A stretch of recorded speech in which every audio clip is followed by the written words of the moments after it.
Des milliers de personnes réunies dans la banlieue de Dakar, c'est de loin le plus grand rassemblement de cette campagne au Sénégal. Pourtant, c'est un meeting qui se tient sans le candidat à l'élection. Bassirou Diomaye Faye est toujours emprisonné depuis presque un an. Après le vote de la loi d'amnistie la semaine dernière, sa libération pourrait avoir lieu prochainement. Dimanche matin, c'est devant le domicile du leader du parti dissous PASTEF, Ousmane Sonko, que les leaders et militants se sont réunis pour lancer leur caravane.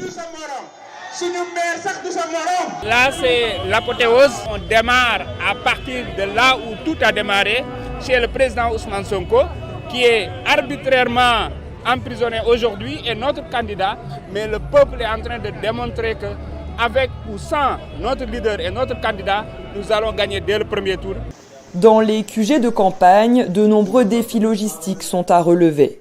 Car la nouvelle date d'élection, le 24 mars, a pris de court de nombreux candidats et la campagne électorale, lancée de manière express, a été raccourcie.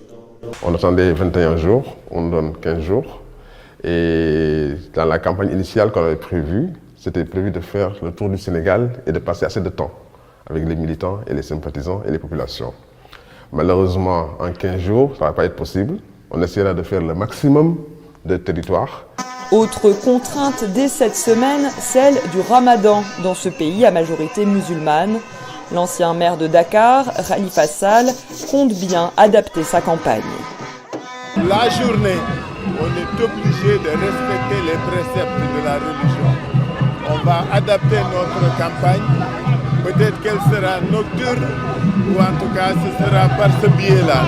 Mais c'est vraiment, on nous impose une campagne exceptionnelle et spéciale, mais on s'adaptera.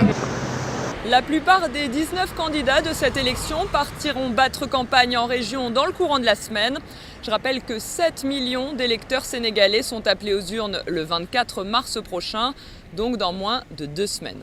Alison Fernandez pour VOA Afrique, Dakar.